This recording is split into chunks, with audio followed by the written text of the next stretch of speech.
a shot. Let's just give it a shot. Let's go. We're in here. Yeah, we in here. Hey everybody, welcome back to the Party Up podcast. I'm joined joining the party. It's the hometown Party Boys. Hey. That's what I'm gonna call you guys. I hope you're okay with that. Yeah, absolutely. Yeah. So this is Liam and Ben. This is Liam Gordon. Hello. Ben Cons. Hello. I went to high school with these lovely gentlemen. These are the ride or die homies from high school. Oh, You yeah. know how like when you go to high school and you graduate, you only talk to like 2 or 3 people. Like We're forever. 2 of those. Pretty much. Yeah.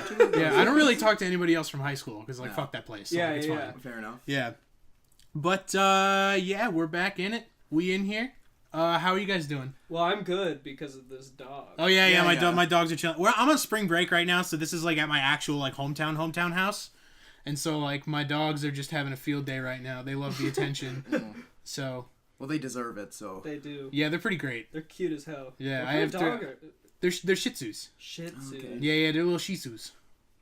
Fucking They're little Shih Tzus. Smushed faces. Yeah, so, you know, normally I try not to date these podcasts, Sure. right? Because I don't know Sure. when they're going to release or anything like that, but... But we got something important. Yeah, today something cool happened. The trailer, we're all kind of fans of these Marvel superhero cinematic universe movies. Of course, we're sheep. Yeah, pretty much. Yes, we are Yeah. people. And this morning the Infinity War trailer Yes. dropped. Yeah. The newest trailer for the big old party movie. And how did you feel about it? How did you feel about it? Yo, Like, okay. first reaction, how many times did you watch it? Twice. Twice? Yeah, Me I too. watched it Me twice, too. like right in a row, and then I Yeah. watched a couple like reactions. I watched Mark Bernardin's reaction and shit like Oh, that. Hell yeah. So you got more of a grounded opinion. Yeah, and you know what? I love like this is one I don't normally give into like trailer hype, but like I loved like looking into this one and just figuring out Yes. everything that was there. Yes. There's a couple There things wasn't that much, though. there was a couple I things didn't that just confused me. Yeah. Okay. But there was one fucking shot that just like it gave me that like it blew my fucking mind. Captain America. Was Yes, awesome. dude. Hell yeah. Yeah, dude. Fucking It's like, how is he doing that? Yeah. Like Thanos brings his hand down, and you just see Captain America just holding onto the Infinity And Gauntlet. he And looks he's like, so ah! good. He looks so cool. It's amazing, and I'm just like, oh my god! Just conceptually, that's the most Yeah. insane fucking thing. Do you think that that's gonna be like his last scene? I don't know. Like, I don't know. I fucking hope not. I hope not. I hope hope they didn't not. show. Because he's Nomad now. It's not Captain America anymore. He's a new character, so maybe they won't kill him off. That Is would that be like great. is that a comic thing? Yes. Yeah, Oh, like okay. once he gives up the mantle of Captain America, he becomes Nomad. Yes. And I would love to see the movies go with that instead of just fucking killing off Chris Evans. You know? I did not see this. I saw. I mean, God knows Chris Evans loves doing it. So. Oh I mean, yeah. Yeah. Yeah. I like to but hope so. I saw. Oh, he totally does. Like I mean, like he loves that shit. Yeah. He loves that role. I saw Black Panther, but I didn't stay at the end because I'm an idiot and I forgot about. You didn't stay at the end. credits? But I love read being that about the holier whole- than thou. I love being that holier than thou guy who's like in the theater and people start Simpletons. walking out. I'm just like, you guys don't know. You guys don't know. You don't even know, dude. I was just so hyped about the movie. I was like, I gotta talk about this. I have to leave. I have to But anyway, I read about the scene with Bucky at the end. Oh, yeah. Which was, and so now he goes by the White the Wolf. White Wolf. Yeah, White yeah, Wolf, yeah, yeah. yeah. Which is that's incredible. that's apparently what the children of Wakanda call him. Oh. Which is cool. It's fucking badass, but it's also hilarious. Yeah. Oh my god, I did not know that. There's our Whitey. It's like, Yep, token Great. white boy of Wakanda up in here. well, if it's fucking Sebastian Stan, sign me up. Yeah, he's cool. He's great. But I think my favorite thing about the Infinity War trailer was the Spider-Man. Yes. Spider-Man at the end. Yes. Yeah. At the end, It's like, flying through all the chaos, like he's just because everyone, all the heroes, right, that we perceive to be like the strongest. So like Iron Man, Captain America, they and even Vision, right? They all seem to be very scared. Yeah. And Spider-Man is the only He's just one in who it. just seems to be like, we're going. And Dude. he's like, what up? And I found Because that he has to be. and He's also got, Black like- Panther again because Yeah. he's a part of that next tier. Like I think they're trying to show like the heroes that were before, like they are getting very stressed. They're getting outdated for what they can do now. Yeah. But, like, Yeah, I'm I so think excited. like Black Panther and Spider-Man are pretty much our two big boys for the next which they should for be. Phase 4. Yeah, because they're fucking awesome. Yeah. I'm yeah. excited. They're so for it, cool. man. Do you Yeah. think that Captain America is gonna die, or do you think? I don't really like to play that game just because Sure. like I Yeah. I don't really like to do that. I mean, I think obviously the two major candidates, it's like obviously it's like who's going to bite the bullet? Is it going to Yeah. be Tony Stark or Steve Rogers?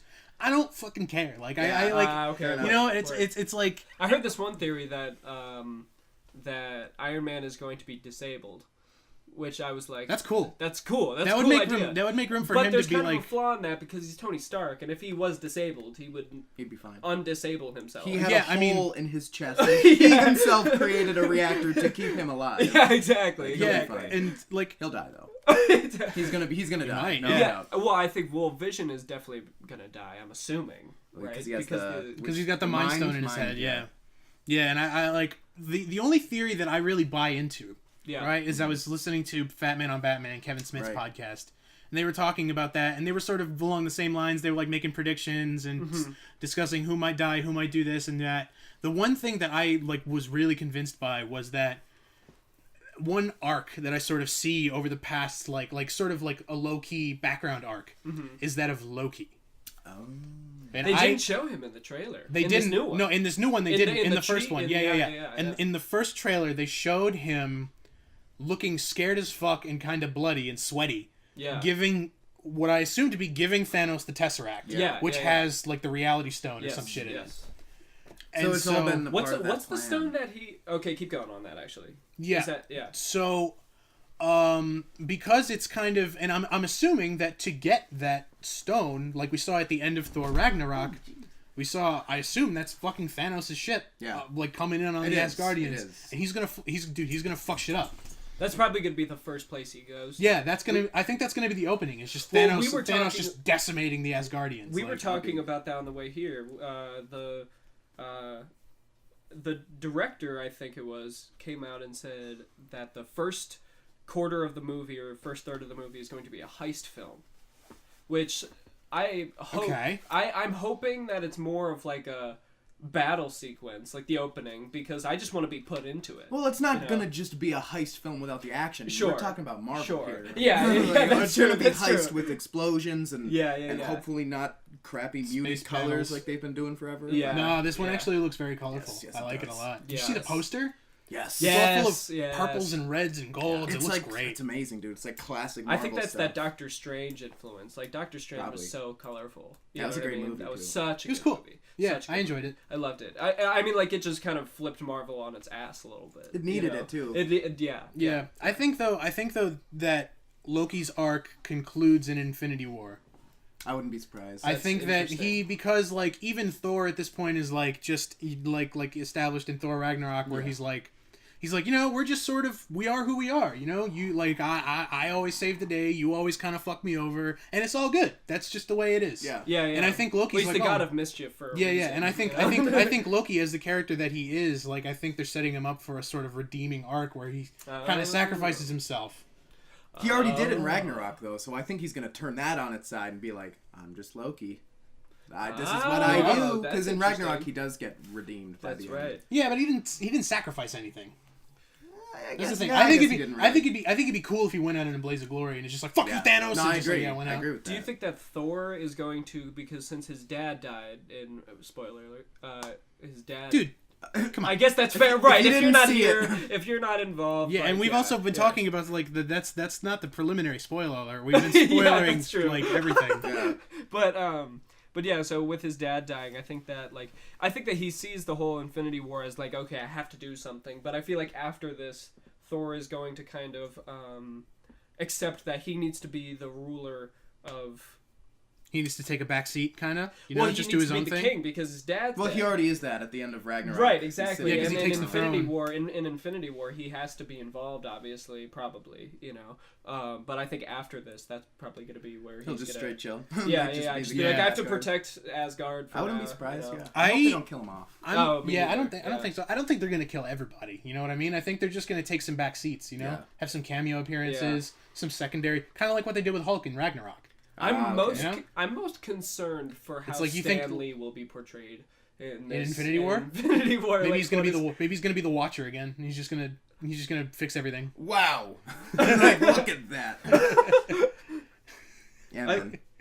I look forward to every Stan Lee cameo. Yes. I think Absolutely. there's no way to top the Watcher cameo though.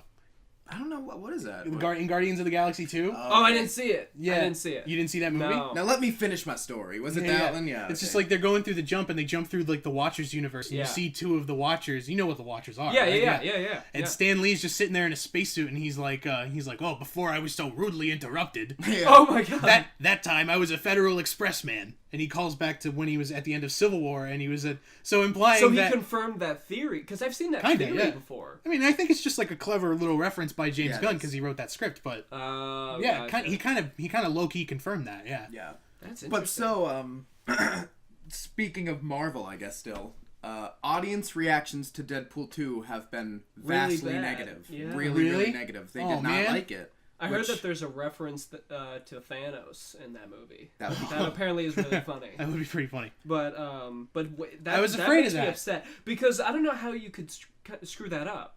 Really, I do. I mean, I think part of the charm of the first Deadpool was that it was kind of a scrappy underdog of a superhero movie. Yeah, and so maybe they kind of go too far with it. Yeah, I've only seen it twice, so and I'm sure because that... like it's not Tim Miller this time, is it? No, it's not. I don't know who it is, honestly. I think they probably gave too much power to Ryan Reynolds this time around. Could be. To do whatever he wanted, which he's the perfect Deadpool, but you need a good director to be kind of rein that in. You know? Yeah, story, like you can't just because you're the perfect person to play the part doesn't mean you're the perfect person to create the part. Yeah, man. Sure. So like I hope it's great though. But I'm sure it'll be fun. Yeah, but at this point I'm looking for something really, really fucking hilarious with Deadpool, you know? Yeah. Like, not just... Yeah. And like, how do you set that up, kind of thing? Yeah. Yeah, like I didn't really in like the trailers. I didn't really like the trailer that much. Yeah, it looked like the first one. I thought Cable was funny. Yeah, Bob Ross trailer was funny, but I thought in the second trailer, I thought Cable was funnier than Deadpool. He was. I agree. So maybe Cable will steal the spotlight in the new movie. I'd be okay with that, I guess. That'd be interesting. But dude, that just makes me think like, dude, Josh Brolin is killing it right now. He is. He's having a great career. He's killing it. Yeah, and ever since Jonah Hex. I was about to say, he went from Jonah Hex to being Thanos. Like, geez, that's a really. It's so funny how like all of the people involved in Marvel did the shitty DC movies, like or the shitty Marvel movies in the case of Chris Evans. Oh, that's true. That's true. Yeah. What was it? It's like, it was just a fucking meme. It was like both shitty Human Torches have been redeemed by Marvel at this point. Oh my god, well, that's hell yeah, they Michael B. Jordan. Killmonger that was Michael B. great. Jordan, wasn't it? Yes. Yeah, it was. Michael B. Jordan was great in Black Panther. He was. You don't like him as an actor, though. No, I don't. Tell me why. Because I don't think that he's really like trying. He's just kind of there, and he's like, okay. You think his roles? Okay, his roles are very physical. That's a huge part of where I'm. Do you just think he's kind of Michael B. Jordaning in his roles? Not necessarily. I just think that he's like, okay, so for example, in Creed, like he's just all like this body guy, and he's just like, okay, I'm gonna just do my thing, and his characters never really have depth. It's bullshit. Just bull fucking shit. Word. Did you ever see Fruitvale Station? No, I haven't. Yeah, so stop. Well, there you go. Well, there you go. You want to know something funny? I haven't fucking seen it either, so I can't say anything. I haven't seen that either. Like I really want to because I've heard that's an amazing movie, yes. but also like I don't want to fucking. I don't. What is it? It was the guy that directed Creed, I believe. Fruitvale Station. Fruitvale Station. It was the true story. Could be totally wrong about the director, but true. No, it was Ryan Coogler. Okay, that was like his first. Like that was like his kind of. Creed was great, by the way, and I'm not knocking Michael B. Jordan because he's really good. You can't knock him and say you're not knocking him. No, but what I'm saying is that he's just not like he isn't grip ya. Yeah, he doesn't. Like, I don't sit back and go, wow, that was great acting. You know what I mean? Like, I'm just kind of like, that was a good movie, and he was a great character. You know, he did his thing. You hit the nail on the head with that one right there. Because I guess I'm not like, that was a great performance. Yeah. I liked seeing him on screen. Exactly. So maybe that works to his credit though. Maybe being understated is his strength. Yeah. I mean, like in Creed, he's not really he's the main focus of the story, but he's not the main character. That's Rocky's the main character. You know, it's like in Black Panther. It's like Black Panther. He's not the main character, but he's like a huge focus point for it, and that's his. I think that's he fits that role very well. Yeah, because even in Black Panther, like I didn't think he was necessarily like a larger than life, over the top kind of Marvel villain, like a Loki.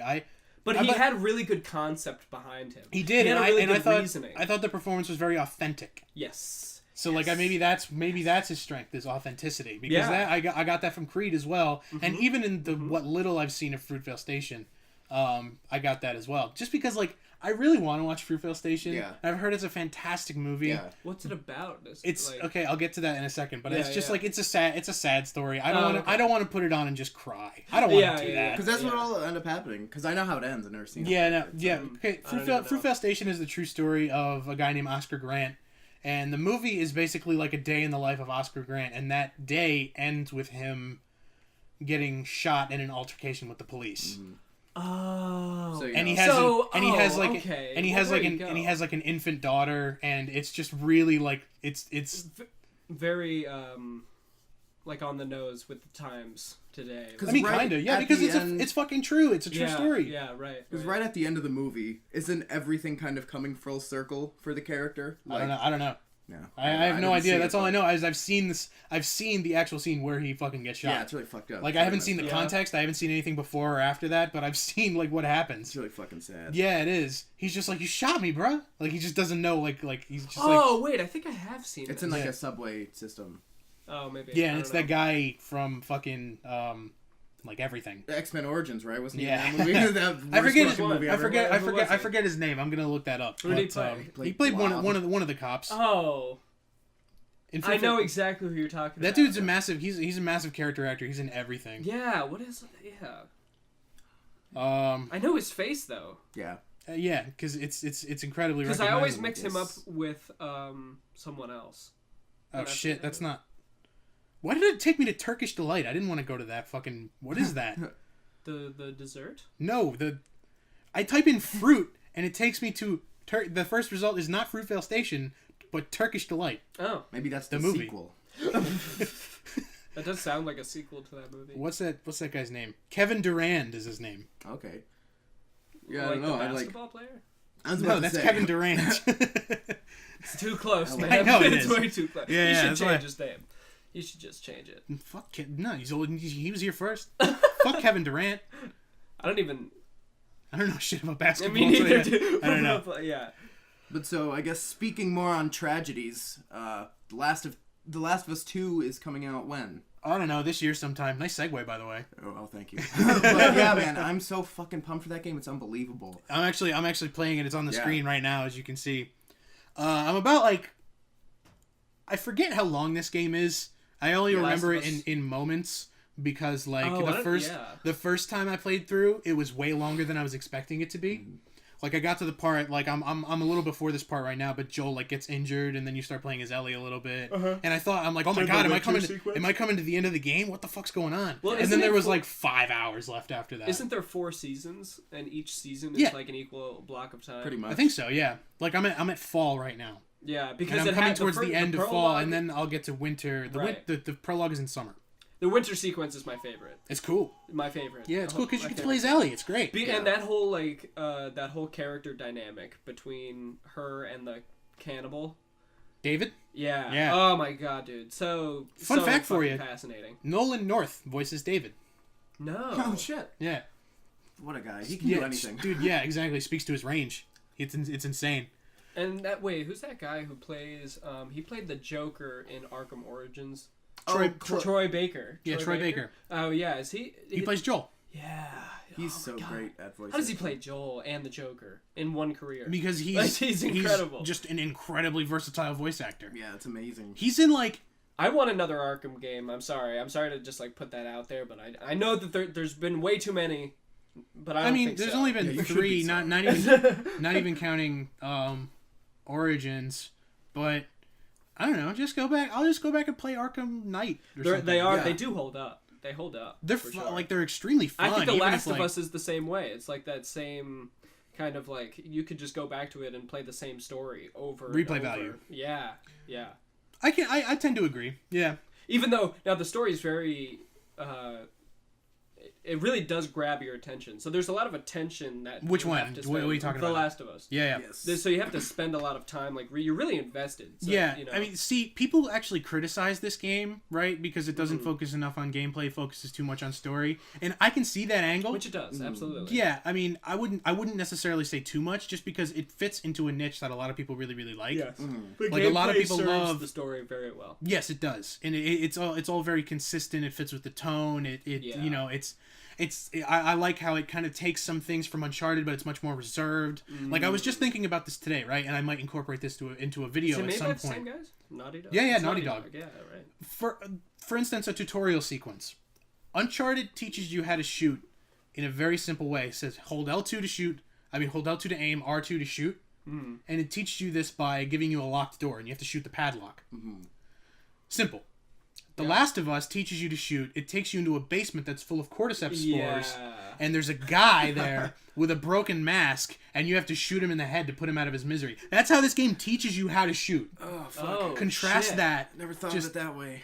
Like, It's that's fucking. fucked up. It's great though. Yeah. It's amazing. I love that. You're absolutely right. There's a huge difference between Batman and The Last of Us, though. Oh, And that is- absolutely. you can't just mindlessly play The Last of Us. Yeah. Like, at this point, when Yeah. I'm playing the Arkham games, it's just Yeah. like, I'm Batman. I'm just going Gonna around. beat up some bad Yeah, exactly. I'm guys. just It's going like, to I'm fight some Batman. dudes.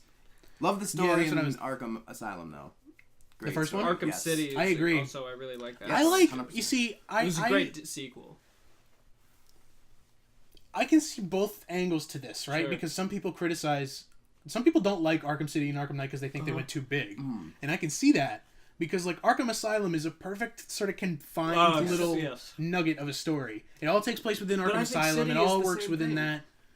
But it's just a little bigger. You know what I mean? Yes. Some people don't like It's that. not Some as people. focused as Arkham Asylum. And Sure, I think it really absolutely. loses itself there. And And Arkham Knight's a fucking disaster in terms of story, if you ask me. But the gameplay is better than any of them. So it's Yeah, like, it's true. Kind of weighs I got itself out. I got a kick out of just doing more Batman things. Yes, exactly. Just punching dudes, Yes. flying around the city, solving the mysteries, doing the Riddler stuff. All So that. fun. It's great. Yeah. The ending is so obvious. It's Yeah. like it's Robin, and it's like oh. No shit. It's like Who else would it fucking be? Jim See- Gordon? Like, no. Yeah. See, I didn't. I once I realized who the Arkham Knight was. Yeah. I was a little disappointed because like Yeah, yeah. I thought they were just getting, like a new character? Yeah, no, because it dawned on me that they were doing all the Jason Todd backstory to set that up rather than just doing it because it's awesome Batman material. Yeah, no. Yeah. Yeah. Because Yeah. if they were just doing it because it was awesome Batman material, I'm like, oh, that's awesome.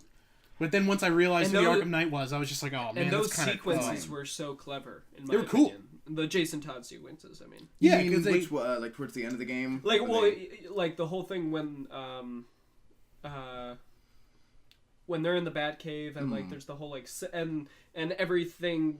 There's like a spotlight on the middle of the Batcave and like everything else goes black and then you see Jason Todd Right, just get yeah. beaten up. It's like it's cool. There's a it's lot really of cool because there's we a lot never of really see that. That's not a moment that we really see in like in video games or in movies. You know, the Jason Todd thing. We I see don't- it in Batman all the time, so it was just for me like, oh Right. my god. Was it in Right. like something right. new? was it in please. like Well, it's in the the- animated series. Yeah, was it in the right. animated series? Was it in the Under Is the it? Red Hood movie?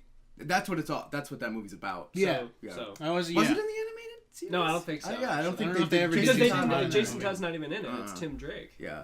right? Yeah. Sure. I don't know. There's I've Dick only- Grayson and Tim Drake in the Right, show. because they I've just only seen a skipped handful Jason. of episodes of that. It's fucking dope. Oh, Oh, dude. The Batman yeah. animated series is really One of the cool. best shows fucking ever made, dude. I think. agree. But I'm also yeah. a sheep and a nerd, so There you like, go. There you go. what can I say? I mean, it's a great animated series. Yes. Just Well, it's one of the best- It's got cool animation. The intro is amazing. Yes. The voice acting is amazing.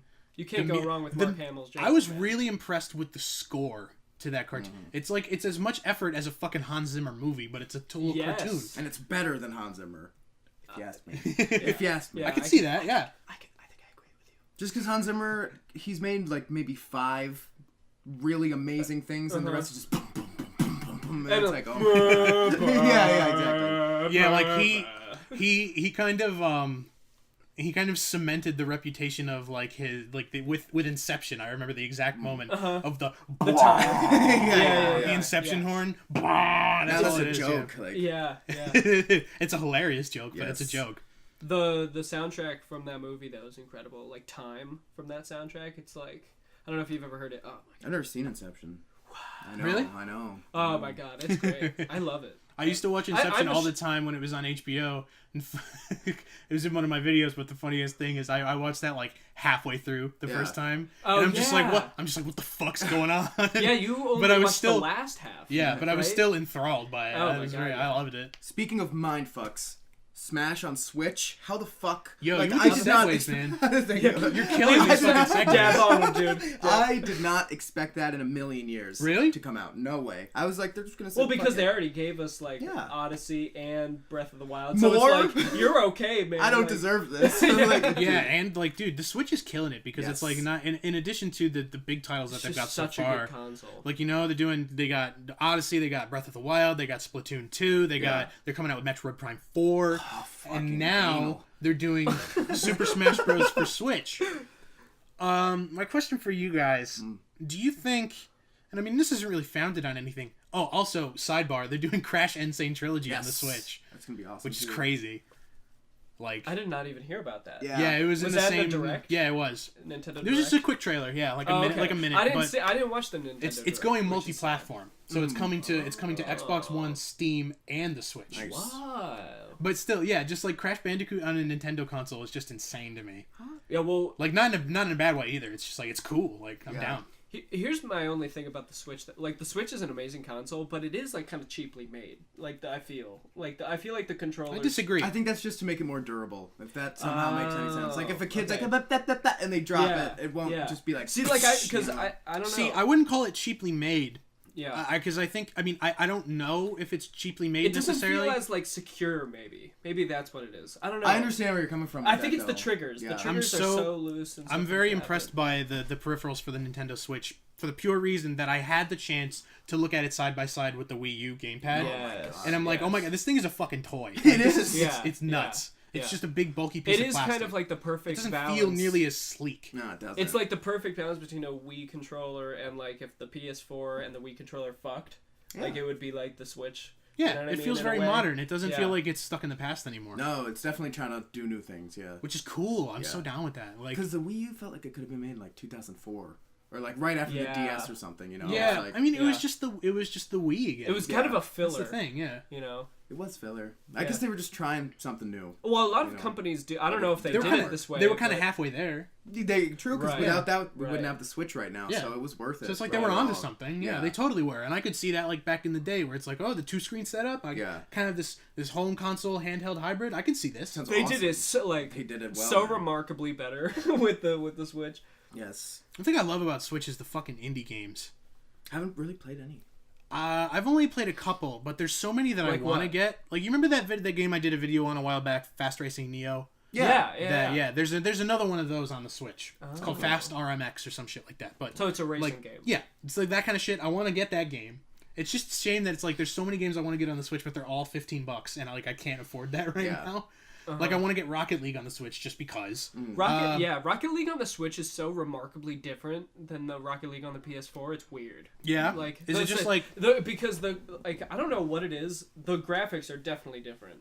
Yeah, they looked different from. I Yeah. wasn't sure if that was just a split screen thing or And if it was, the I feel like the wheels are like more sensitive. Like think? they turn. They have more of like a torque. I don't know if that's the right word. They have like a wider angle. I wonder if it has to do with the flimsiness of the It could be. analytics. the It could sticks? be. Yeah. it could be. But then there's like there's stuff like Enter the Gungeon that I really want to get. Axiom Verge. There's like all these little You're indie saying titles. games I don't even know. Yeah. Enter the Gungeon is like a dungeon, like a procedural dungeon crawler, top-down isometric shooter type thing. Oh, cool. With all the theming and all the motifs being based around guns and bullets. Sounds awesome. It's cool, yeah. And it's like cutesy animated, and all the enemies are bullets. Your hearts are bullets. It's great. Oh. Yeah, it's cool. Sounds very American. Yeah, that's exactly right. But it's like charming though. It's Yeah. not like it's really cool. And then like Axiom Verge, I think is like a Metroidvania type thing. Did you hear that they're bringing Undertale to the Switch? I did, yeah. That's fucking sick. announced in the trailer eventually. What about Cuphead? Any word on Cuphead, or is that still Xbox One? I think it's always going to be because the I don't know if they're ever gonna go multi-platform with that. Yeah. Yeah, because the creators they needed like somebody they couldn't fund it through like a. I feel like they third-party. had to dump enough into making it. Yeah, like yeah. And they need because they Xbox probably is needed the a one- publishing deal. Exactly. Some kind of thing Exactly. like that. So much money. Maybe. I want to play it. I still haven't played it. It's great. We can play it. We can play it after we do the podcast. If you I'm want. totally down. It's multiplayer. Right? It's I think two-player. 2-player. Yeah, I don't have another controller. Then we'll just. We'll just fuck around with it. Yeah. Oh my But God, I'm so excited. These what's people the- won't what's even the- know. What's the other one? Have you guys heard about a game called Celeste? Yes. I have no idea what it's Celeste about. is like it's like a really really difficult kind of 2D platformer, and it's got this amazing colorful art style. Oh, that's not what I thought it was. And apparently like the theming and the story is all kind of like it's all kind of like centered around the main character dealing with like mental health issues and anxiety and stuff. Specifically anxiety, and it works it into the story in a really really cool way, and it like translates into the gameplay somehow. And apparently so like it's 2D, you said. Yes. That's interesting. And like I was watching the Cat Icarus review for it. He gave it his first 10 out of 10 of 2018. Nice. And a 10 out of 10 from that dude is nothing to fucking sneeze at. That's true. Because he does not throw them out like fucking nothing, like Right. like everybody else does. So it's Switch exclusive, or No, it's it's multi-platform, but it is also on Switch. Nice. I think I'm gonna get it on PS4. But Are you nervous about the console exclusive games becoming more popular and more?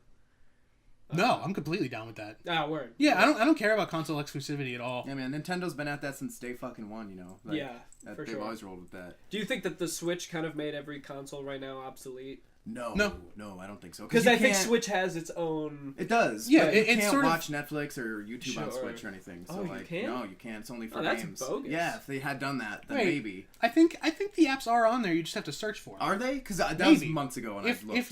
If not, Could be totally wrong. yeah, if not, then like I'm pretty sure support for that is coming. But That'd be great. That'd be but Because you could just carry it around and just watch Netflix on a bigger screen than normal. Than on you a know? phone, It's yeah. like, yeah. But like I don't know, the Switch is kind of existing alongside the other platforms, and I think it's even more it's more competitive with the other platforms than any Nintendo console has ever been. Yeah. Oh yeah. Well, the Wii. That's interesting. The Wii was kicking ass when it came out originally, though. Yeah, but I mean in terms But of there like was no offering the other- same games. Right. You know what I right. mean? There 'Cause was a lot no of- other. Yeah, there was no Skyrim for the Wii. You know what I mean? Which it is coming to the Switch, which sounds. It's really- out on Switch. It is out Yeah. already. Oh. Yeah, that and I mean, sounds you know, really say cool. whatever you want about them just releasing Skyrim again, but I mean, they're gonna ride that for a long time. Yeah. They're going to continue after this. How long has it been since Skyrim originally came out? 11. yeah, so it's been almost almost 7 years. yes.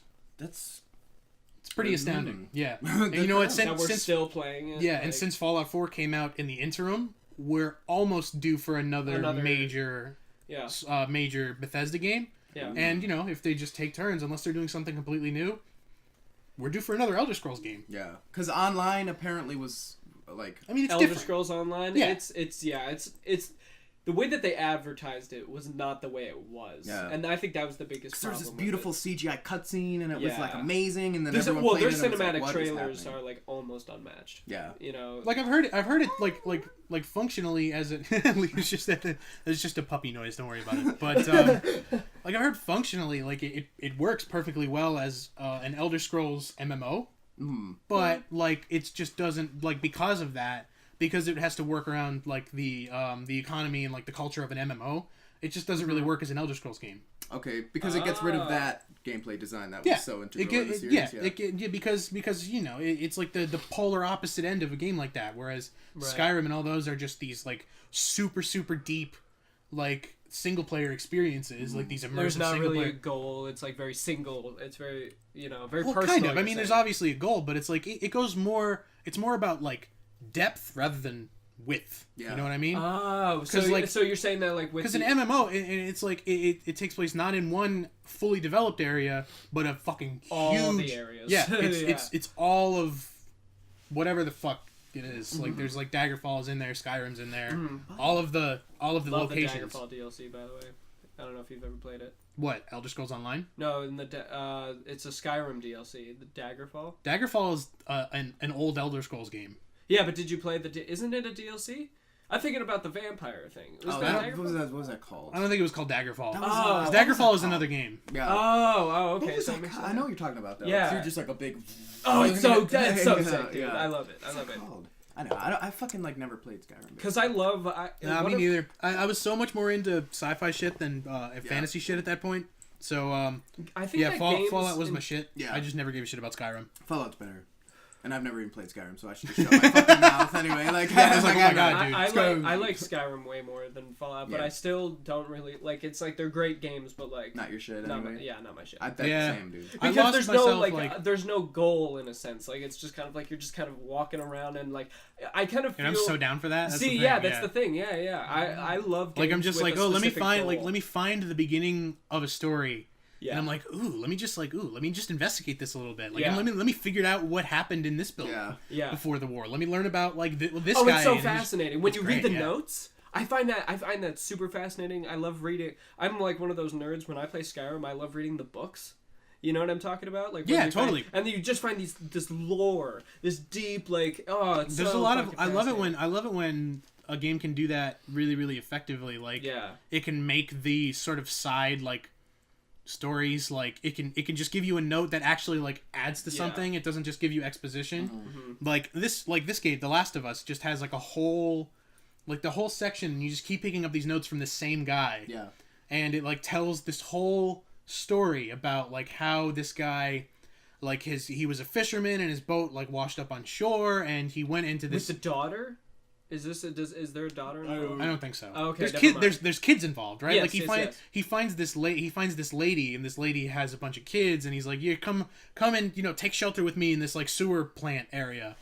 And then like you go into the sewer plant area and you find it like you eventually find it completely overrun by infected. Yeah. And you get it tells you how that happened. Yeah, it tells you the story of this place. But if you ignored it, you would just go to this place and just see a bunch of dead people you would just be like blah blah blah. Yeah, but exactly. You can play it that way if you want to. No, exactly. That's what's so great about it. Yeah, right. Yeah, exactly. Like you can either just like treat it as like, oh, here we go, another survival situation where you've got like 8 infected running towards you and you have to figure out how to tactically take them down, which I love, by the way. Oh, I love how it's like it's not just like blam blam blam. I love other options. Definitely. Yeah, it's other option and it's like inventory management. Last of Us does that very well. Inventory management's a huge thing in this too, and it's like oh, I gotta waste all my bullets. It's like it's like oh, I can use 2 of these bullets and then like 2 of these shotgun shells and then I can take the melee weapon out. Oh, I can use the brick so I can save myself a little bit of melee, and it's great. I love it. Yeah, it almost makes with all the notes that you can get the story more personal. It does. Almost absolutely. Just because you can choose to do this or you can just fuck off. Like, and some of it is like there was this one where it's like this kid writing diary entries and he's like, we've got to go. The military's picking us up and they're taking us to the safe zone. They said no pets allowed, so we had to take my dog and no, just take him out to like the thing. And I took his collar off and I let him go. And I'm like, oh, dude, no. Is that the dog that you get in the beginning? Oh, it's not the same one. No, there's no dog in the beginning. I was about to say, what are you talking about? In Fallout? No, it's Last of Us. Oh, you're talking about Last of Us. Yeah. Oh. Yeah, I mean, shit, it might be a dog in the story. I don't fucking know, but probably somewhere. Are there zombie wolves or dogs in Last of Us? I don't remember. I don't think so. Yeah. There's a couple. I thought that you were talking about wild dogs in the game. I thought that you were talking about the companion that you get in the beginning of Fallout 4. No, that's dog meat. Dog meat is best gaming doggo. Best of all time. Best dog. Wait, now here, let me ask you something. Where do you guys think games in terms of gameplay, in terms of style? I have no idea where they're going. No one can know. Yeah, we're just guys along for the ride. Yeah, do you think that there is like a consistent or like the main question trend, to me is, I guess I should say, the main question to me is whether VR will catch on and start to become something more than a novelty, or whether it will go the way of like Ready Player One shit. Whether it'll go the way of the Kinect and the PlayStation Eye and all this bullshit, that just didn't matter. Because they were awful. Like, well, they rushed it. They just rushed. Yeah. Like, well, yeah. I mean, PlayStation Move and the Kinect were both like just afterthoughts to compete with the Wii. Yeah, yes, it's true. Yes. And neither of them fucking worked. Yeah. Right. And so it's like that was a trend for a while, and it's like they're like they demo some of this, like they do tech demos for like this augmented reality stuff, and it's like I've played some VR games and they're pretty fucking cool. Yeah. But like, there's no way, at least right now, that you can get to depth of like a console or PC game, you know? Maybe virtual reality is just not what we actually want right now, and we don't even realize that's it. how. Like that's an interesting take. I just want games to get better. Like I just want Last of Us 2 to blow my fucking balls off. I think it will. I have hope. Yeah, like I've found that, you know, when it comes to video games, there's I no want to way play video games for like a few crappy, hours. You know what I mean? Like I want to sit down and enjoy myself when I play a video game. When I play VR, it's like after 30 minutes, I'm like, I'm gonna throw up. Yeah, 100%, dude, yeah. Yeah, and it's like it Dixon, it's you're exhausting. making noise. You're interrupting the podcast, Dixon. Cute little puppy, shaking his shit. It's all good. We love Hey, smushy face. We love the booped your snow. yes. We love the podcast doggers. Aren't you a party up pupper? Party up pupper. He's a Branded. Trademark. He's a pupper party member. Yes, he Pupper is. party. That's the whole like branding that I want to associate with this. It's like all the guests that I have are now party members. That's sick. Yeah. You should. It's like that's how I want to market the whole thing. Is like, you know, we're just chilling. We're just we're in a party. We're in a chat party. I'm bringing the pizza, so I don't know. Actually my mom's His bringing mom it. bringing the pizza. Yeah. We're gonna enjoy that pizza. Thanks, Mom. Thank you, Sal's mom. Okay, so I want to put you guys on the spot a little bit right Please now. do. Because we've handled the pop culture stuff, and we've talked a lot about a lot of games. I want to talk about you guys and what you guys are doing right now. Okay. So let's start with, because you got a lot. So we're gonna get to you in a second, me? Ben. Yeah. You. Oh, jeez. I don't know, man. Liam. Yes, sir. What are you up to right now? What are you working on? Because you're in art. You're in like an art program. Yes. At Keystone. Yes. How's the art program there? What do they got? What do they got you doing? It's better than one might think. The drawing classes are decently complex, and there are a lot of lessons to be learned. The professors are very efficient at what they do. So my technical skills are getting better, which is what I'm focused on. So that's good. And that sort of allows you to sort of get inside your own head and kind of discover what you want. Exactly. And I think technique is the most important thing to a point, because if all you focus on is the craftsmanship of the product, then there's nothing people can really connect to, and so Keystone isn't good at teaching that. Yeah, okay. But like that's why I think it's great to go to Keystone, because you have to learn to think for yourself, which is I think super important. It's good at improving your technique, not so much at improving your just kind of more like expressive qualities. Yeah, but let me put it this way: I would way rather go to a school that teaches you technique than one that teaches you to express yourself, because then that's just some bullshit to me. I agree. Like, because they're forcing you to think this way. And it's yeah, really because you have to learn to express yourself on your own. That was my least, to a point. That was like for example, like with me, like I've spent almost 4 years at in a film program. Yeah. Which, you know, it taught me how to edit, and that enabled me to sort of discover what I wanted to do with that. Yes. And here, then you know, a few years later, we have the Mighty Mander with 50 strong videos and heck yeah, dude. And Party Up now. So right. Yeah, you definitely applied the classes that you took. Yeah, you know, and I have to apply it in a different way. You know, sort of grind it out a little bit. And do you think that there were ever times where your professors would force you, for example, you would say that during your film classes, the beginning of your film class would be critiquing the last film that you watched, and then the second half would be that's in my critical studies class. Oh, okay. So would your professors force an idea on you at all? A little bit, in that. I guess that's inevitable. In that one, well, yeah. I mean, because the professor's the one running the class. They're an individual person. They've got an agenda. To a certain point, it's like they've got their own opinions. The class all has theirs. And what's important is that they sort of emphasize a willingness to listen to the class's opinions, which I think really say that it's an opinion. I think. Yeah, and which they definitely do. Right. The thing is, it's hard to just enjoy a film that we watch in my critical studies class. We've always got to think critically about it and how it applies to the history of film and how it's themed and how it fits in culturally, because my teacher was going into a lot of things like Liam was saying, that technique versus the emotion. I wanted to suck the movie Wonder Woman, not the character Wonder Woman. I wanted to suck that movie's dick. Yo, because that movie was great. Suck Wonder Woman's dick? Fuck yeah. That's very progressive. Yes. What, the movie or that attitude? No, that attitude. The movie was okay. I thought it was great, yeah. But my teacher was like, can we really, admire this movie for being forward-thinking and putting a woman in the spotlight if it just puts her in a traditionally masculinized role? And I'm like, yes, we can. Like, because in the context of what we like have, you know, where it's like we admire this kind of physical prowess and everything like that. Seeing a woman put into that role for a change is very empowering. You know, from an empathetic standpoint, from a guy who has never been a woman, has no desire to be a woman, so can't possibly know what it's like to be a woman. Right. That did it very well.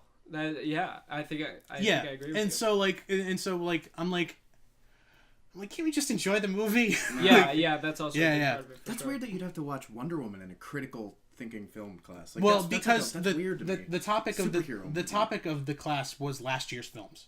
Okay. I'm still in that class right now. But that was such a monumentous. Monumentous.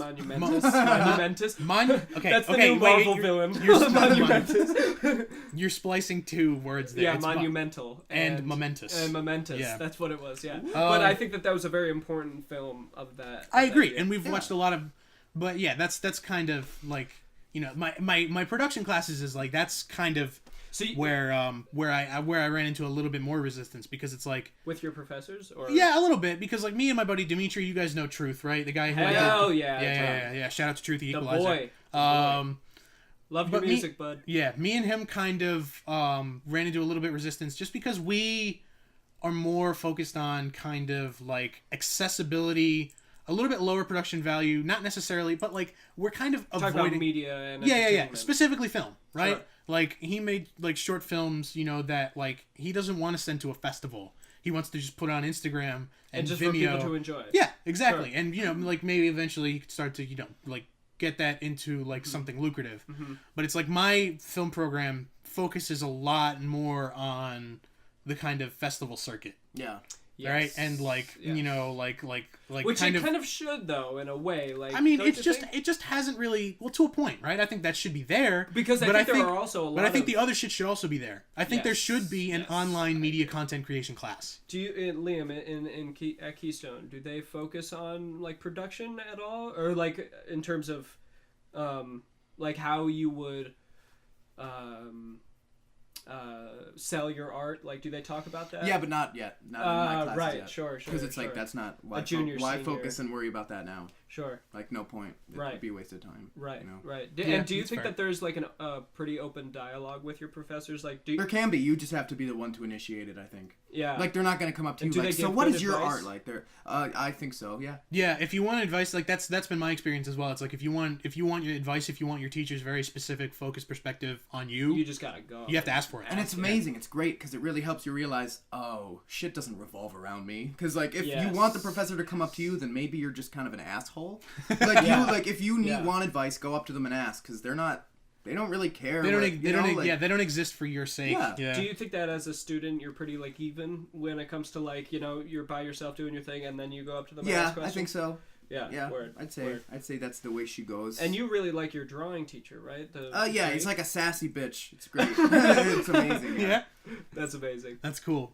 I've had a couple really awesome professors as well. Yeah. So like, there's shout outs to the awesome professors out there. Heck yeah. You guys are cool as fuck. Yeah. Heck yeah. It's cool.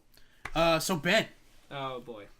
Ben. I just had, like, my stomach literally just went like poof. Really? I was like, why? Yeah, I don't know. It's fine. Yeah, it's fine. It's fine. It's all friendly here. Well, it's all good because we get the doggos or something good. Because the doggos and the catters over there chilling in the sun. Oh, that's so cute. That's so majestic. It is. He is a pretty majestic catter. Yes. I'll like throw a picture of him up or something. Here, Yeah. I'm gonna try and get a picture of him right now. See if he Snap holds out long enough for me to get a picture. Oh, it's on me. I don't want that. Fucking front-facing camera ass bitch. You have a lot of lenses on the back of that phone there. It's just two. Is that the Google Pixel? No, it's the LG V20. This must be great for the audience. It's fine. It's my podcast. I don't give a shit. No one listens to this shit anyway. I got like five, 6 views.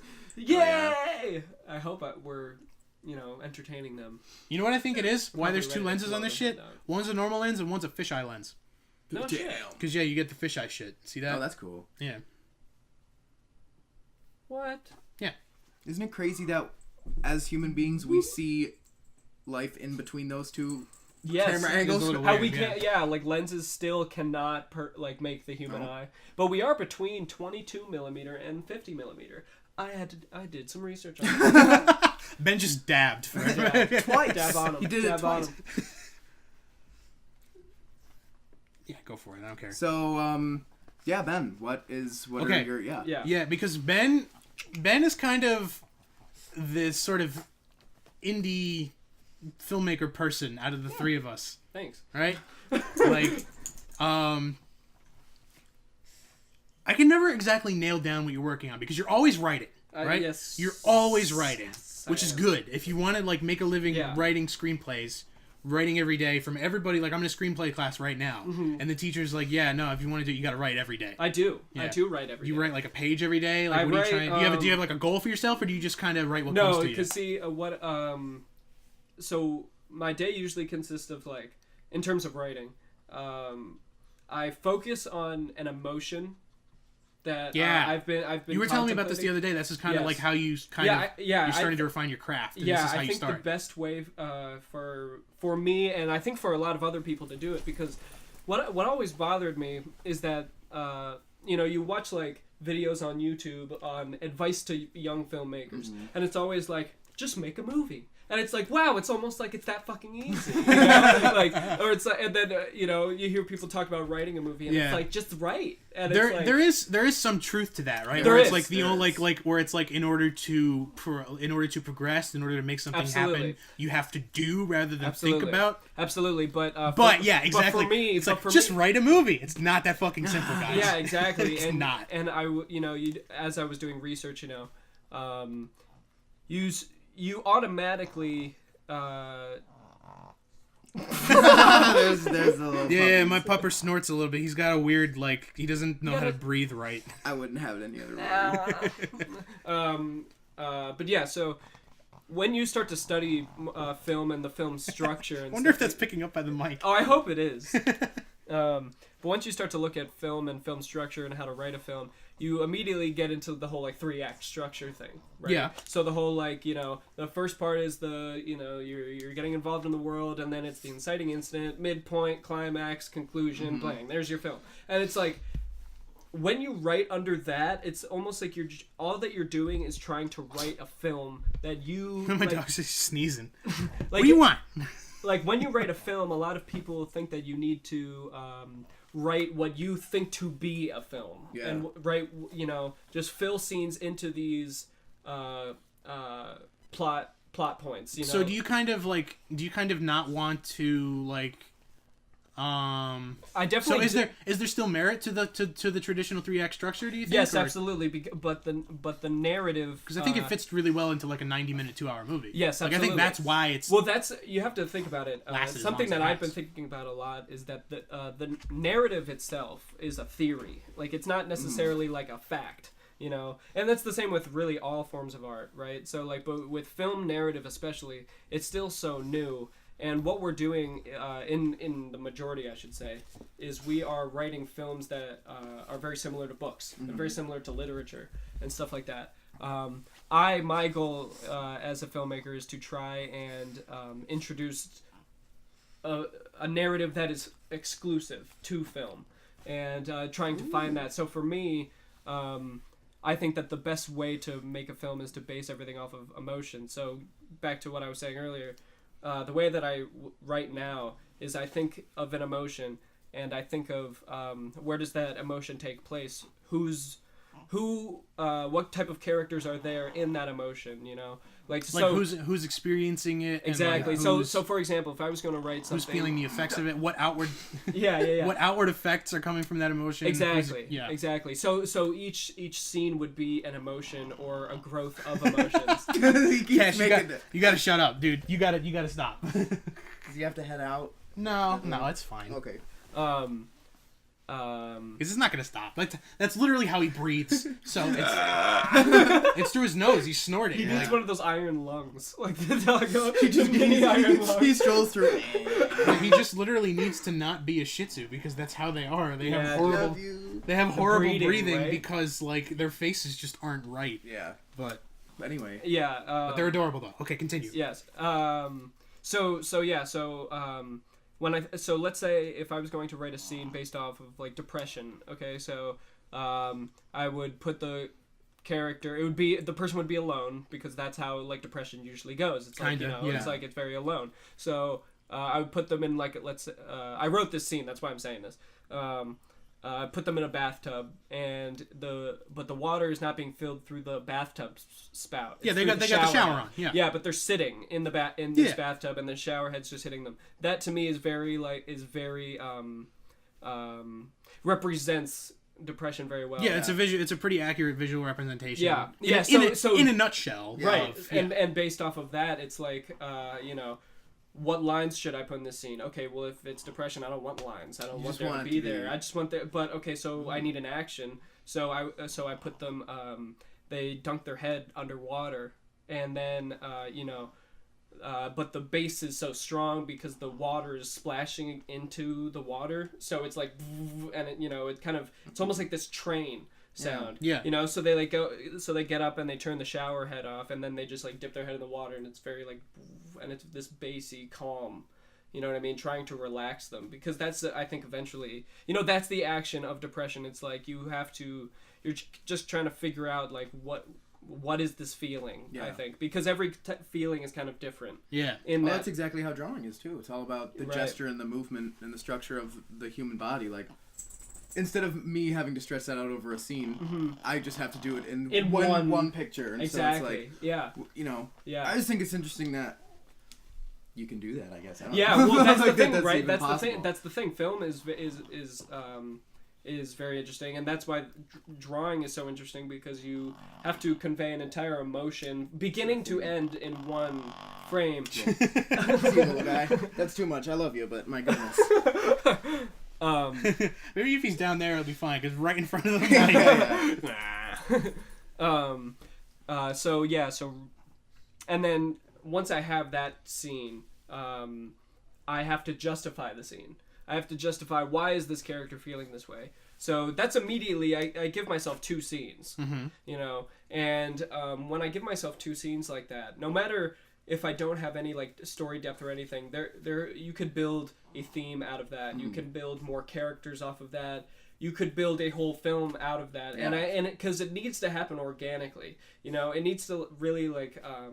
You ever see the like a clown and the ribbon is coming out of their mouth? It's like that. It's Think like of that. film like this. No, it is. It is though. Like when you're writing, that's how it is. It's like it's just like that's pulling one thing. out of you. That's one thing. It's very simple, but I think it speaks volumes. My screenwriting professor like sort of stressed this. He's like, if you're writing a film and it's like, and any one of your scenes leads into any other, conjoined by the phrase "and then," yes, you're fucked. You are fucked. Yeah, that because it's gotta be something's gotta happen because of something else. Something's gotta happen that leads to something else. Exactly. Everything. Film. Like, shit can't just happen. Exactly, and that's the thing, right? With film, I think that the language of film is mood and emotion, and with mood and emotion, like, you don't just like.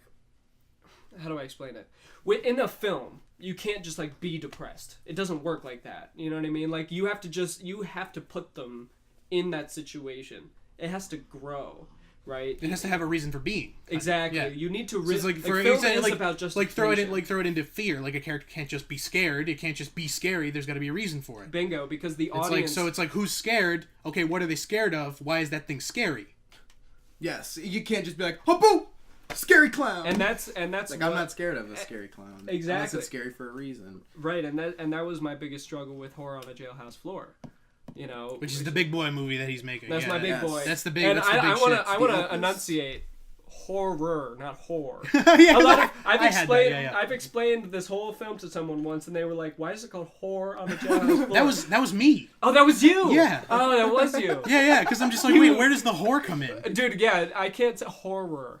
Horror on a jailhouse floor. Horror on a jailhouse floor. It's such a great name, though. It is. It's great. Yeah, I like it. Yeah. But that whole film, I have to keep people in constant fear, or so I thought, and then you kind of have to realize that no one's gonna want to sit through something like that. Exactly. You need to have this entertainment value to it. And it's like maybe it's gotta be a dance. Balance, which is actually true. Like, balance the fear with like the illusion of safety or some shit like that. Exactly. Well, for me it was because it can't actually be safe because you're not, because it's horror on a jailhouse floor and people are dying. But right. Well, that's exactly how it is. I really wanted to embody what it is that people in prison feel. You know, but also on top of that, there's this. How do you get into that mindset? Because like none of us have ever been to fucking prison. But there's two ways I looked at this writing this movie. I looked at I talked to a bunch of inmates over Reddit. I got in touch really? I got in touch with about 3 of them, and they were all. Oh well, actually, I'm sorry. One of them was an inmate. One of them was a guard, and then the other one was a person who knew a correctional officer, and was talking to me. But so I got 3 really cool perspectives. Someone coming down the driveway? Okay, no, I thought you were looking out the really. window. My bad.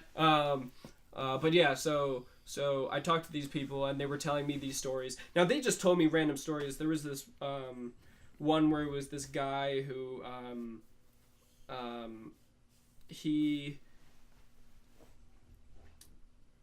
there was this new kid who got there. He was 19 years old. He was there for beating up his wife or something like that. Okay. And this he had a cellmate, and the guy woke up with this new kid woke up with both of his eyes being plunged with 2 thumbs. Oh my god! Like because in prison it's like they do put judgment on these people. Yeah. It's like the inmates do. Like if they find out that somebody molested a child, they're gonna fuck up that they're guy, fucking that guy's life. Oh yeah, like, because a lot of people really are there for sometimes no reason. So it's right. like all right, or even if you're there for hard shit, even if you killed someone in like a stick up or something like that, it's like exactly. It's like I still you could still hate a child. Exactly, because there are so many people who are in prison, which was something that was very interesting to me. There are so many people in prison who like. That's just their home. It's like this is just the environment. This is normal to them. So when somebody comes in as an outsider, it's like, you know. And something else that was really interesting, the inmate was telling me this, was that as soon as you're there, you will immediately find out who you are as a person. You will find out if you are the rat. You will find out if you are the guy who just like likes to sit in the background and doesn't like to say anything. You're scared out of your fucking mind, or you're that's me. Yeah, probably. Yeah. But those are the guys who get like either fucked or they get protected. Now there's 2, you know what I mean? So there's a lot of layers to this. It's like an ogre, you know. That's fucking.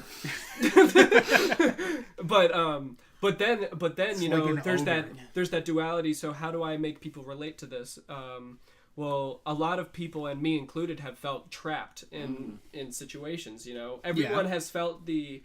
I think that the best way I could describe this film is that if you were in a cell, alone, and the lights go out, the guards yell, "Lights out!" The lights go out. You cannot see a thing. You're alone in your cell, and the only thing that you can see is moonlight coming through the bars and through the skylight. Yeah, that's the only light that you have, and somebody in the cell next to you is getting brutally murdered and screaming their head off. And you can just hear it. And you could hear it. They can't do anything about it. You can't do anything about it. You can't run, and you can't help them. So you're just stuck. And I think that a lot of people kind of feel that way. Sounds and I like think Curb Your Enthusiasm. That's awful. And I think that there's a lot of like people who feel that way because now we have this outlet for the news, and you see, like, for example, you see people getting like murdered, or you see people getting blown up like on the internet, and it's like we can't help them. It's like it sucks, but we can't. Yeah, you know? And I think that like that's also an extrapolation of just like, you know, some everyday shit, because I could think when you like everybody has felt trapped. I'm like, oh yeah, I can think of like 5 examples right now. Exactly. Yeah, I can think of one big fucking example that you guys both know very well. So it's right, exactly. So it's like I was in a situation where it's like I didn't like the house I was living in, and I didn't want to leave my fucking room. Yeah. Well, I didn't want to walk through the house to get out the fucking door. Yeah. Well, that's exactly how I felt. That was a huge part of, you know, where I was coming from, and that was something that I found really interesting within the prison that I was designing, which is called Brittenberg Penitentiary. It's very Brittenberg. Welcome to Brittenberg. That's like a whole. Is that how you're trying to make the warden? Oh, that's the warden. Yeah. Well, welcome to Brittenberg. Yeah. The warden is based off of Alfred Hitchcock, and he talks like Alfred Hitchcock, but like Americanized, you know, and like very like hello. This is I find Alfred Hitchcock. I trademark. Yeah. Don't copy my idea. And it's like Alfred Hitchcock. I think is very funny though. He was super funny, and people I think like there's like I've always thought he was really funny. Every time I see him, I'm like, look at this guy. Look at this fucking guy. You ever heard about his Oscars acceptance speech? No, I think I have, but I don't remember what it is. He has the shortest one in history. Thank you. He walked up and he goes, "Thank you." Joe Pesci did the same. Then he was like, "Thanks." Oh, thanks. His was more. I feel like Alfred Hitchcock was like a precursor to the modern troll. Oh, Whereas Joe Pesci was. I don't know though. I think that because the Academy was. We got doggers barking. Is someone coming down? Yeah. What kind of car is it? It's a red one. It's yours. I think that's yours. Oh, that's my dad. Okay. That's fine. I'm gonna close the door. Yep. You're so. Okay, continue. But yeah, I think that that Alfred Hitchcock freaked the fuck out of the Academy.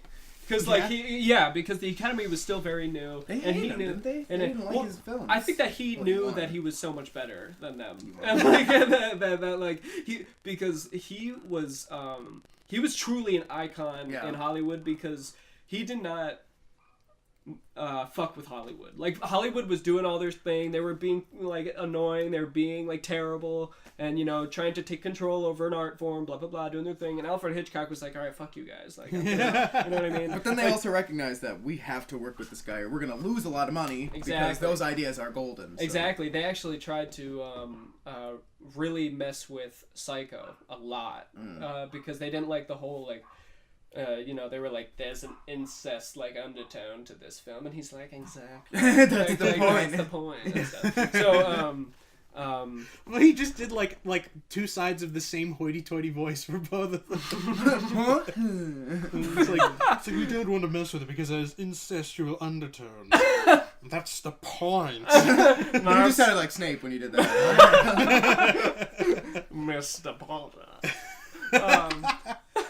Okay. But yeah, so for me, trying to find this kind of like new language with film and trying to find where it's going to me is very important. That's cool. Because it's right now it's so new. Like people are starting to make films that have never been made before. Like period. Yeah. What's up? Just got home. Hello. Guys, how are you? Good. Hey, How's it going? Yeah, how's everything going? Good. it's going Going well. well. It's going well. Yeah. Dad making a special guest appearance on the Party Up podcast. Yay! All right, cool. He doesn't give a shit. It's so He's so much like your brother. Really? I think so. Okay. When have you met my brother? When we went to Chris Hardwick. Oh yeah, that's right. Yeah. Yeah, Chris I forgot Hardwick, about that. the boy. What Shout out. shout out to Chris Hardwick. Yeah, he's like the OG. Like he's like the dad nerd. Yo, dude, he's It's so like he funny. doesn't have any children, but he has millions of children. Oh my god.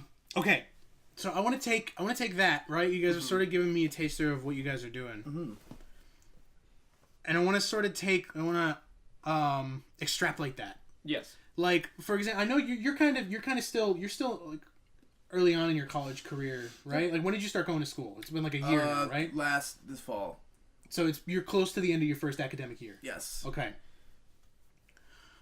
How do you see yourself applying these skills? Like, how How like, do you... do you have any sort of like preliminary, like embryonic ideas for how you might make money doing this?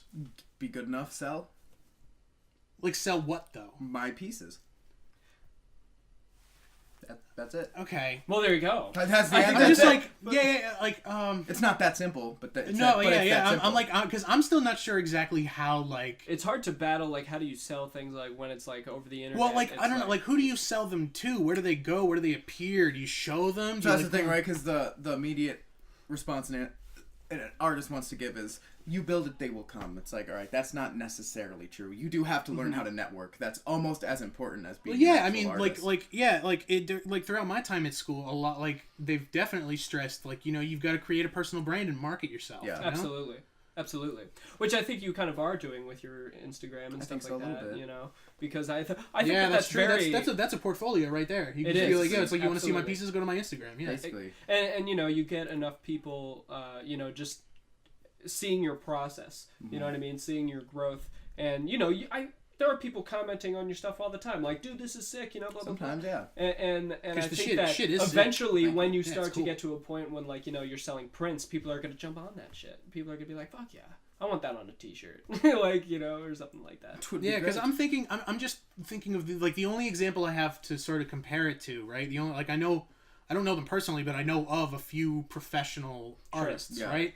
And what they do, the guys that immediately come to mind are the guys who make the completionist and the Beard Bros thumbnails. See, I would never want to do that though. No? I'm gonna be a fine artist. That's my actual goal. Yeah. Because sure. for a while, it's Would like, you will I even do draw that- comics? would Will I you- do what? But Would you fine even art. would you even like do that just to make a little extra scratch? Just commission like. Yeah, I suppose so. But that's Well, for example, if I were to develop a Let's Play series that started to make money, that's different. I would just draw that for you because that's Yeah? a whole Pro- different. I wouldn't pro- make you pay me to pro do that. bono? Yeah, that's not a thing. Pro bono. That's man. totally Pro different. bono, That's pro not bono. the same. Type yeah. I don't know, because I'm constantly focusing on like, even in a minute sense, like how do I translate this and how do I make this lucrative? You know what I mean? Yeah. So it's like, Well, nowadays it's just about pumping out content. It's like Yeah. it's no matter how shitty it is, no matter how terrible it is. It's like Yeah. I just have to pump it out. Like if it's 5 seconds, fuck it. Like well, just need I to, don't. like- Yeah, I mean, I don't agree with that mentality, which Yeah, is why my yeah. upload That's the schedule way it is right now, and that's That fucked is the up. way. Yeah, that's just like especially with I think we're YouTube. kind of getting away from that, especially because hope like, so. Ooh, that's interesting. Well, I I wouldn't know. I don't know. so. There's like that's on the surface of YouTube and Yeah. the internet. That's how it is, right? Yeah, sure. It's People like just pumping out vlogs and like yeah, exactly. Daily vlogs, fucking like the kind of the bridge between the two of like well, what and I want to do. Vines, like they changed the internet for a long Yeah. like because Yeah, it's true. because now ever since Vine shut down, it's like fucking, like, people some turn of to the- YouTube Yeah, as it's- like give us our Vines now. Yeah, some of the biggest YouTubers were fucking Vine stars. Yeah, Oh, exactly. yeah, But it's like exactly. the bridge between those two kind of worlds, like the world that I want to operate in, and then the daily content world where it's just like put out shit even though it's not good, is Game Grumps. Yes. Because Game Grumps makes daily content, but their daily content they do like 2 or 3 videos every single fucking day, Yeah. and their videos are all really really good. Yeah. Well, they because also have they're- a team behind them. You're They do, one dude. and they're yeah. What's up? Here you key stop.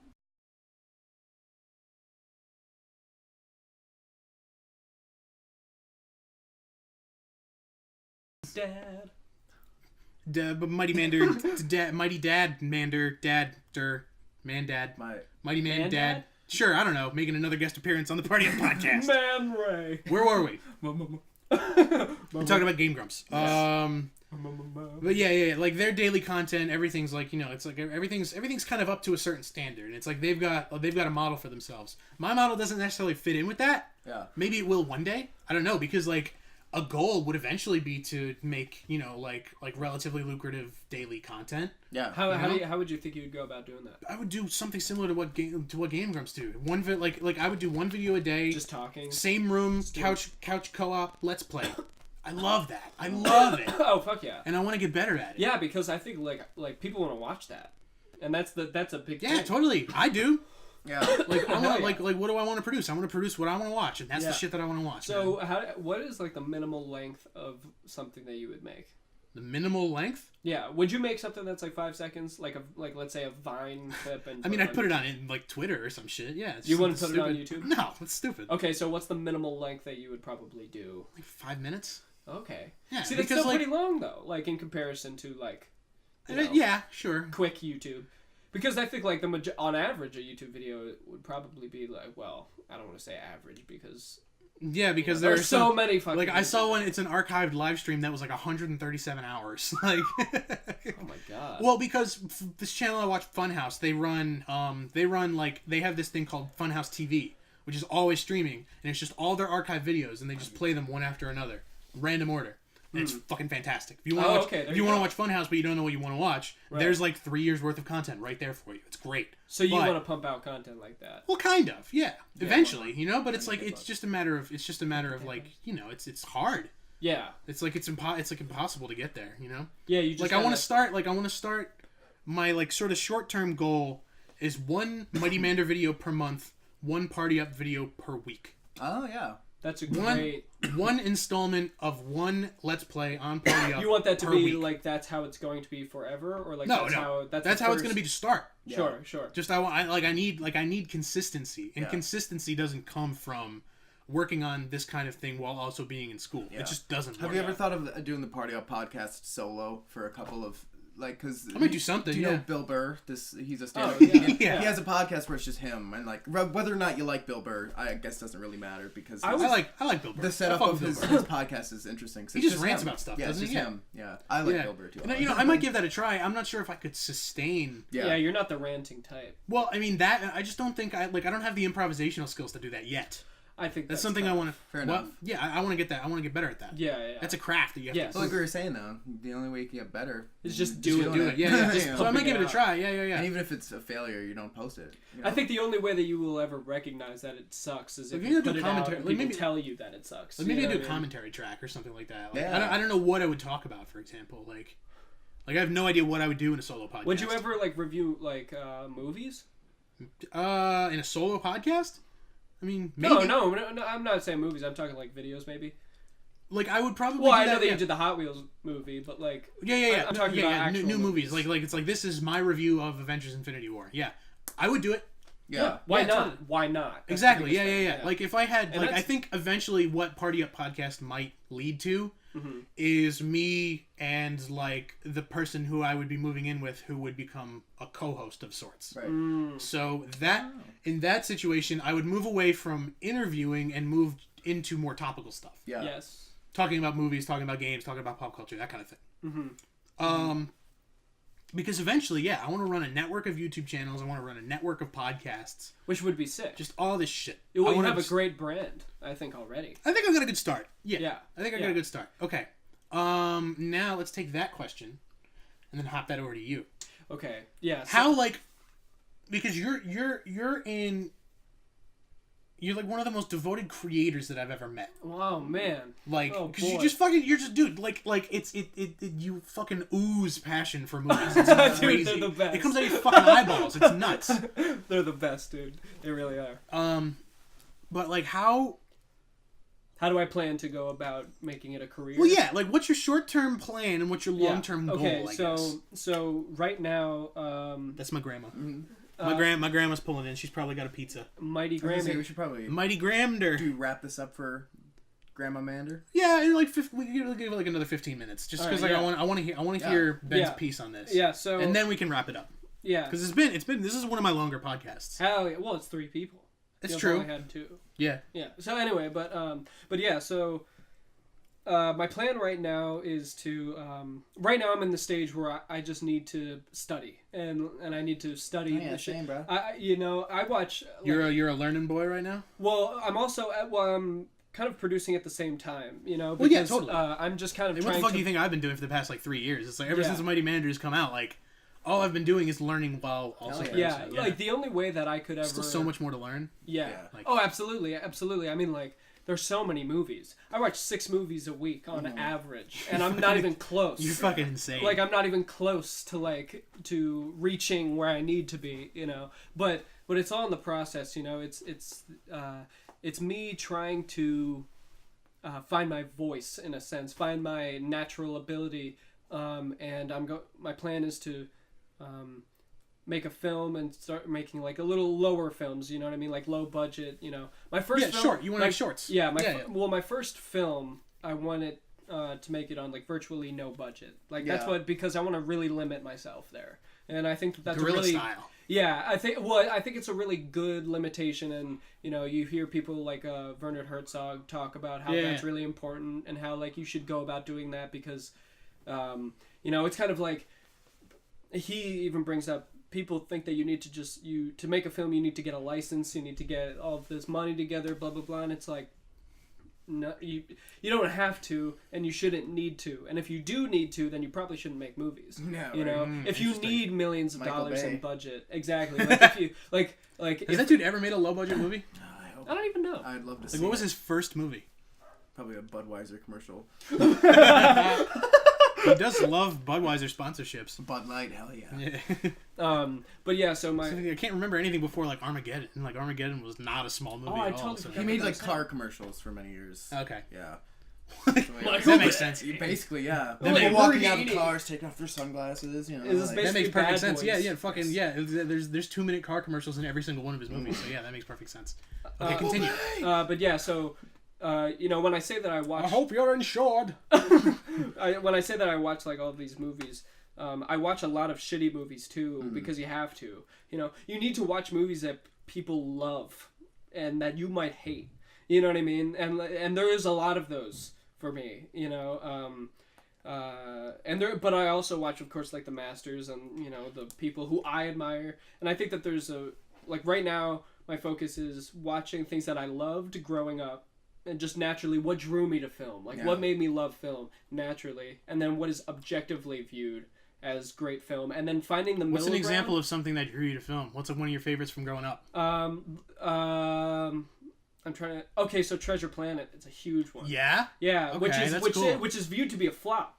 But I love that. Well, it was like a budget flop, right? Like, it didn't make... Yeah, it didn't box make office any flop. money. Yeah. I mean, that's got a cult following, yeah. Yeah, definitely. People love that movie. That's one of them. Well, there's little things like for me to understand fear, I look at what scared me as a kid. So Cruella de Vil scared the shit out of me as a kid, but Cruella de Vil is not a horror character, you know. No, so, she's just creepy as fuck. So that's something that I like to study too. You know, 101 Dalmatians is a huge influence. I would say more recently, of course, Mad Max Fury Road. Totally, the yeah. best. The we OG. we managed to talk about that fucking movie every single time the three of us are in the same room. Well, because you got to. Yeah. All right, it's 3:30. Did I ever tell you how many? Well, you know how many times I've seen that. 37, I think, right? Yeah. Well, yeah, exactly. Well, 38 now, but you know. You're insane. Well, I've seen it maybe 3.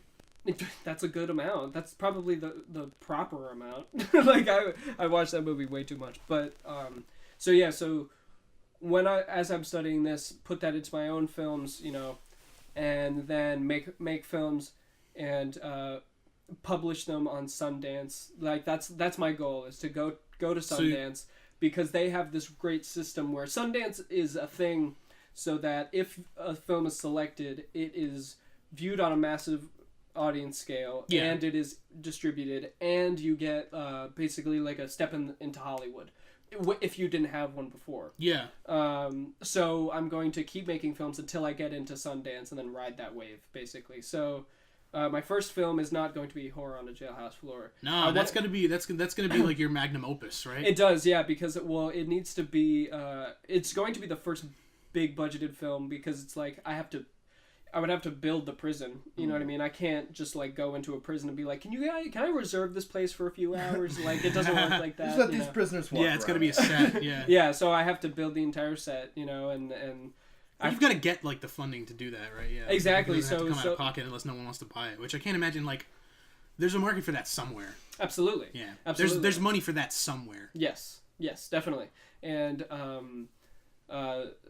so as I make these kind of like lower budgeted films, just kind of getting my voice out there, because my first film, I don't want it. A lot of people take the direction of making a film that kind of everyone wants to see, and kind of like a film that like everyone's kind of seen before, and just kind of like that. But I like to I love the idea of making a film that kind of embodies what my art is going to be about. So it's kind of like a warning. It's like when people watch this, it's like, this is what I'm about. If you don't like it, then it's either that I should change what I'm doing, you know what I mean? Because obviously it's not working, or I should just really focus on who I am and what my natural voice is. If not everybody likes it, then you're fine. Yes. If everybody doesn't like it, then you need to make an adjustment. Exactly. That's exactly what it is. If I have this is obviously impossible to predict or talk about, but if there was like a cult following behind me, that would be completely fine. Like my films, like I would be It's the same thing when I talk about when I think Blue Sky numbers for subscriber counts. It's like, you know, I could ride a 10,000, 25,000, 50,000 sub channel. I could ride that wave. Absolutely. But you know, I'm still working my way up to like 1,000. Yeah. I'm right on the doorstep of 250 right now. Yeah. I'm chilling. I definitely don't want to be that filmmaker who makes I think that a lot of filmmakers dedicate their entire like lifestyle to film, which I don't want to do. You want to diversify. I want it to be two separate entities. You know what I mean? And I want, because like film is not. You want film to be your work, not your life. Yes, exactly. But also on top of that, like I'm not focused on film making me money. If film makes me money, well then there you go. But like I don't want like that to be. You're not like You just my want the income. means. You're not to make leaning it. on that. You're Exactly. not banking on it. And I don't want to, because what that does is it puts young creative people into a position where they make shit just because people will watch it and just because it will make money and just because they will earn money, not because it is true artistic value and true value to themselves. Okay. You know, I That's want to funny, make something yeah. that's That's value fair. to myself. Yeah, I feel like because I'm comparing that to my own thing, and it's like I guess like that kind of film is different than just like sort of smaller scale video production. Yeah. Because Absolutely. Because it's like why else would I want to like I do want to make shit that other people want to watch, and I do want to make shit that like it's like make no mistake, I want to make money doing this shit. Yeah, and Yeah. the industry for me right now is at a very Eventually, I know I'm interesting. I can't make money doing this shit right now. Right, but I made like $1 from YouTube. Thanks, YouTube. I love you. Thank you for taking my entire monetization like eligibility away. You fucking stupid asses.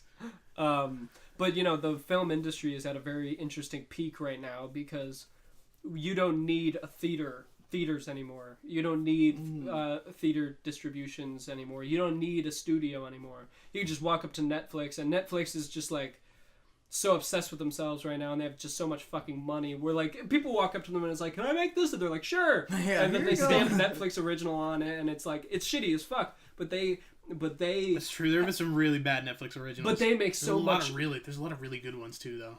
Oh, absolutely. But Yeah. there's so they earn A lot so of really much good money. foreign TV on Netflix. Dude, they added so much Bollywood film on Netflix. Yeah. I love Bollywood. Their cultural significance to film was so fucking interesting because all that we did in America, we just took from the Western archetype and like just kind of that. They took like their what they took is their traditions and their what am I trying to say? Their rituals, and they put it into film, and that's super fascinating to me. Yeah. You know, there are some great Bollywood. Well, it's like films on Akira. Netflix. Like that's all about Eastern philosophy. Oh my god! It's like yeah. you know how everything's already broken. That's Yeah. kind of their thing. Yeah. Look at all the characters in Akira. None of them are working. Right. They're all right. like Right. Oh god. No, I actually watched this crazy because I watched Akira for the first time 2 days really? ago. That was the first time Dude, you saw it it? blew my mind. It's amazing. Yeah. Oh, of course, you know. It's and like- I watched this crazy insane. good review on it, and I kind of made this really. Did you see that? Was it the Nerd Writer who did How to Animate Light? Yes. Based This on video that really video? is annoying to me because Why? I just don't like YouTube video essays anyway. 'Cause Oh, really? It's like oh you pointed out something obvious. Good for you, buddy. Like how condescending are you? See, The Nerd Writer the thing is- is, I can see that angle. Yeah. My counter to that is they took an idea that is sort of obvious, but they They did go in but they articulate it well. But they articulate it and put it into words that I like, because I struggle with that, right? Where it's Yeah. like the thing that I'm saying about this game or this movie, it's like everybody kind of knows. It's pretty obvious when you play this Yeah. game. Yeah. But putting it into words Is is very a important. skill. Mm-hmm. Yeah. That's true. Yeah, absolutely. But yes, I did watch that, and that's an incredible take on it. But I watched the whole like thing about how, of course, it's about the whole America bombed Japan, Yeah, totally. and how do they survive from that? How did they? And it's so fascinating. Yeah. I mean, like it's so interesting to me how every Japanese film since then has Focused on nuclear something. focused on something. growth, like what is Like What is exponential growth? growth and how far it can go. Yeah, Like, and then the yeah. last scene is exactly that. growth. It's like I'm growing too much, and then it's just like, yeah, we need to die in a ball of light because that's just what we need to do. You think he died? Well, he went to another dimension. He became a Yeah. universe. Dude. Yeah. You yeah. didn't say yeah. You didn't know that. Well, no, You I didn't watched know. it in this video. I The watched end it. is him being a new Right, universe. right, and You I don't wa- even know, man. I- That's crazy. I didn't know that. Yeah, either. it's like I am Tetsuo, and then Yeah, it ends, yeah. and you're like, Okay. Yeah, because and then And on that, I think we need Yeah. to annihilate into our own white ball of light and call this podcast quits because Yes. it's an hour and a fucking half. wow. And Good. we've got some pizza to eat. Oh, yes. So thank you very much. Thank you to the Hometown Party Boys for joining Thank me you on for the having Party us. Up Thank you for podcast. having Dude. us. Thank you guys for I didn't think listening. that was that interesting And to talk shit, man. Like I said, I knew that there was podcast material here. We could just go for hours. oh, we Yeah. could. Yeah. My we worry, should. my worry was that we would just tangent and go off topic like we always do, but we kept it pretty focused. I'm pretty happy with this result. Yeah. So thank you. Okay. Marker, take 2. Let's try that outro again. Thanks for joining me on the Party Up podcast. Thank you to the Hometown Party Boys, and we'll see you guys next time. Bye, everybody. Bye.